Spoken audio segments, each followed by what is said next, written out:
still the morning right here on Memories on 6.5 FM. And right now it's time for us to delve deeper into politics because it's time for us to talk on the melting point this morning. Welcome back to the morning ride. If you're just joining us, welcome and good morning to you. Let's get to talk more. My name is Sharon Mandor. I am Anifio Kunkero. I'm joining you for Melting Point, and we've got a great issue, something that is very fresh, proposed to US-France military base in Nigeria, something that touches everybody, and that's what we're going to discuss. Sharon? All right, a brief background. Some northern activists and New Nigeria People's Party, at this point I have to correct myself because earlier on the morning ride, someone told me that I said northern governors. It's not. Just northern leaders. During the weekend, cautioned the federal government against signing a military pact with the US and France to pave way for relocation of their military bases to the country. The northern leaders have actually written President Bola Ahmed Tinubu and the National Assembly on why the federal government should not allow the relocation of the military from the Sahel to Nigeria. They said it was common knowledge that the American and French governments had been desperately lobbying the governments of Nigeria, Benin, Togo, and Ghana to agree to sign new defense pacts that would enable them redeploy their soldiers expelled from Mali, Burkina Faso, and Niger. And according to the leaders, on the 22nd of December 2023, the last of France's 1,500 troops deployed in Niamey, Niger, and two other bases in the tri-frontier of the Niger were marched out of the country. They raised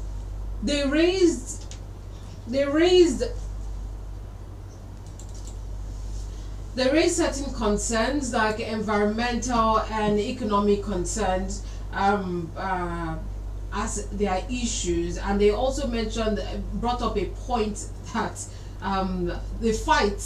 the US and France's fight in the Sahel is unimpressive, and they shouldn't bring it to Nigeria. So we'll not be talking about this topic alone. We have a political affairs analyst right here in the studio that will be breaking down this concerns. If he shares the same concerns and fears with the northern leaders, then he will let us know why, and then we'll have to explore other perspectives and also throw open the phone lines for you to join in and also give us your perspective. Joining us in the studio is a political affairs analyst, Otuekong Donald Ekere. Good morning, Otuekong.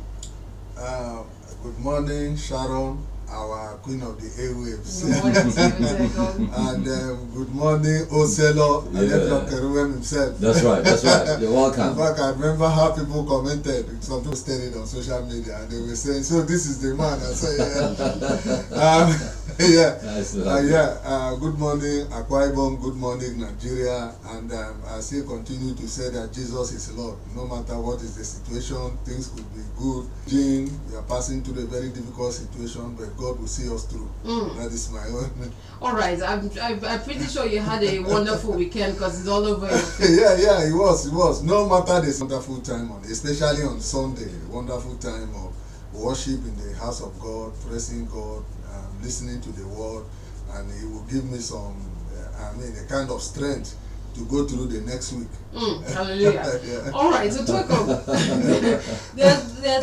as I just mentioned, there are certain concerns that have been raised by northern leaders saying that the president should not allow the US and France military base in Nigeria. Do you share same concerns? Let's start. We have not had, actually, in recent, we have not had any concrete statement, a policy decision, or even maybe America or even the Nigerian government flying a kite to see. But, naturally, there's no smoke without fire. The government of President Tinubu wanted to invade Niger Republic, and there was a white paper to that effect. It was smuggled out to the public by the military themselves that this is what is just about to happen, and a lot of Nigerians raised alarm. I think we discussed about that here on this program. Nigeria raised alarm. Now, like I said, there's no smoke without fire. Actually, in truth, there must be some things like that, serious lobbying of the government in power and promises of giving them so much money, both personal as nations do. But when you look at the benefits these countries who have been hosting these bases by foreign nations, France in the first instance, and then the United States, West Africa, none of these nations have benefited much, or if anything at all.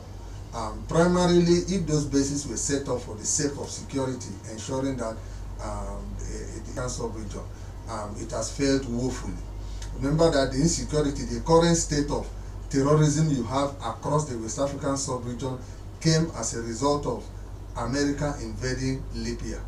And they left Libya half dead, let me say so. And these insurgents sprang up from there and spread across the West African sub-region.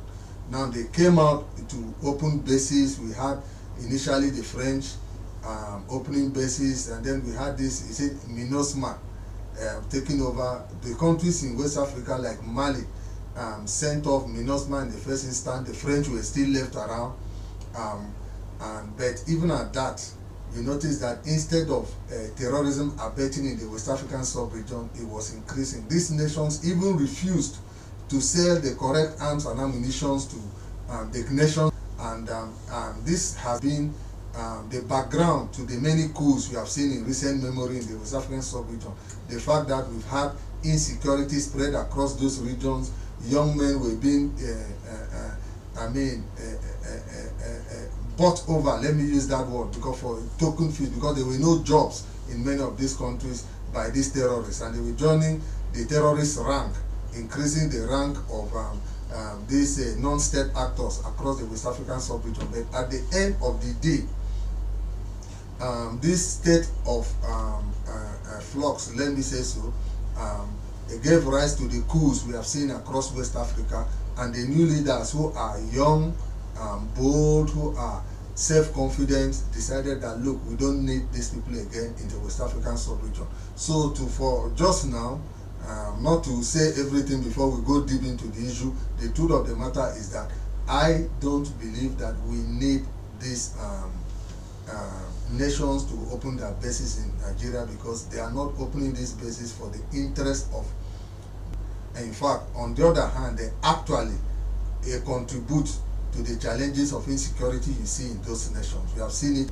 In fact, instead of things changing, things have become worse in these nations, and that's why they were put. Nigeria should not be, how would I say, I don't know the kind of term to call. It shouldn't be the country left over to carry the burden of, or to host these people who don't have any true interest in the further development of this country. Thank you very much, Otuekong. Now, Otuekong, do you suspect or think that the proposed U.S. France military base has anything to do with mining?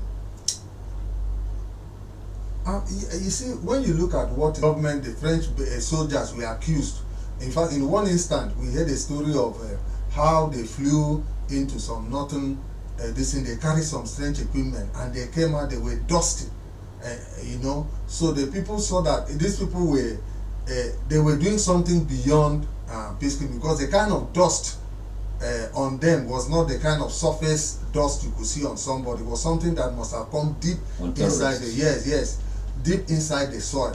So, and you notice that most of these insecurities you see across Africa and across West Africa is always in areas where you have mineral deposit. It is either oil or gas or some kind of solid mineral under the soil. And that is, for example, now look at even Zamfara State. Are you getting me? Security in Zamfara State is because of the gold. Gold is being mined. And let me shock us, Nigerian gold market, and yet we don't have officially an oil, a gold producing, we don't have a gold mine, we don't have any gold, anything here. So in most of those countries where you have mineral deposit, it is coincidental that that is the same area that you have Borno State. You have a rare, very expensive mineral called californium, which are being mined in those areas. And who are mining them? Why do you have continuous, unstoppable insecurity in those areas? It is simply because of those mineral deposits you find in those areas. So yes, minerals are the primary reason why you have insecurity across Africa. Okay, let's start talking about, they mentioned, they brought in two major points, economically and environmentally. So let's try to dissect